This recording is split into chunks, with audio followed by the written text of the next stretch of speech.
You will hear two students called Jane and Mark talking to their tutor about the project assignments for their senior thesis. First, you have some time to look at questions 21 to 23.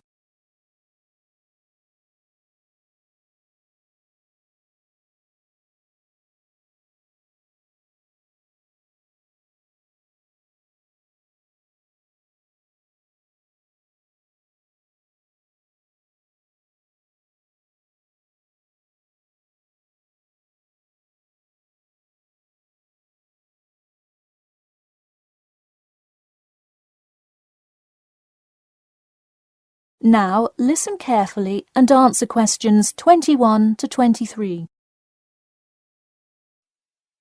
So, you were both given your project assignments for your senior thesis today, right? Yes, and we already have to submit our topics next week. But how could they give us a grade this soon? No, next week's due date will not be counted towards your final grade.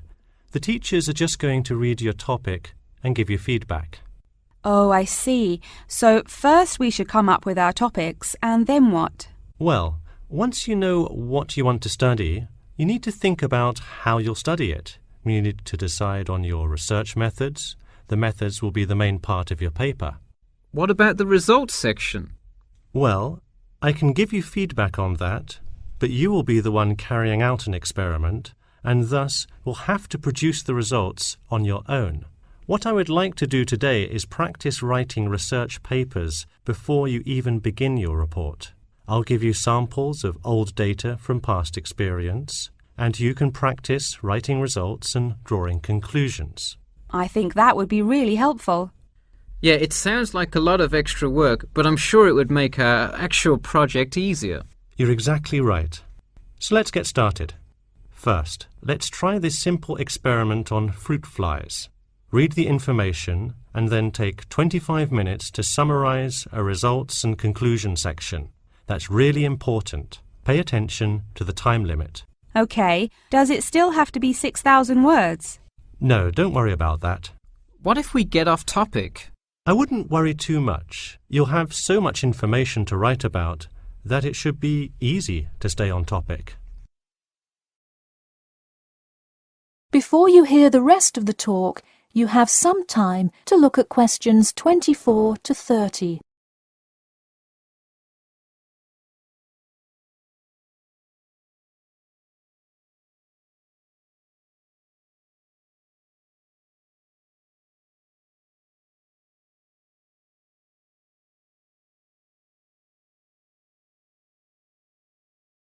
Now listen carefully and answer questions 24 to 30. But what about other sources? Well, for this assignment, you can use the one from your textbook.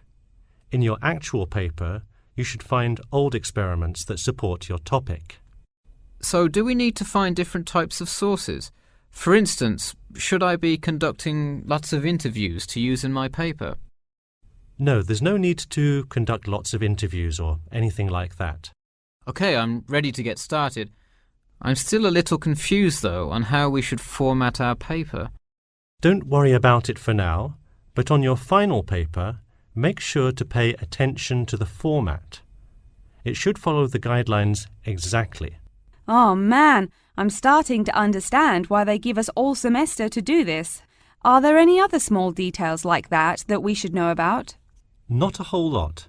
Make sure you provide 2 copies. One for your teacher, of course, but one for yourself as well. And of course, you know the due date, right? It's April the 11th, right? What? No, it's May 11th, right? Yes. The due date is May 11. Write it down. Oh wow, yeah, I need to note it. Also, I'm having trouble finding information on my topic. What if I can't find enough good sources? It's all right to change your topic. Just make sure to do it before the beginning of April. Oh really? Wow, I'm definitely going to change it then. Just make sure to write a note to your teacher letting him or her know.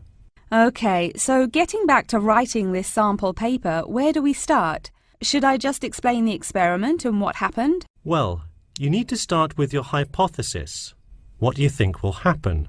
and then describe your procedure. Then you can write up the results and your conclusions. Oh boy, I don't know if I can handle any more instructions. That is the end of section 3. You now have half a minute to check your answers.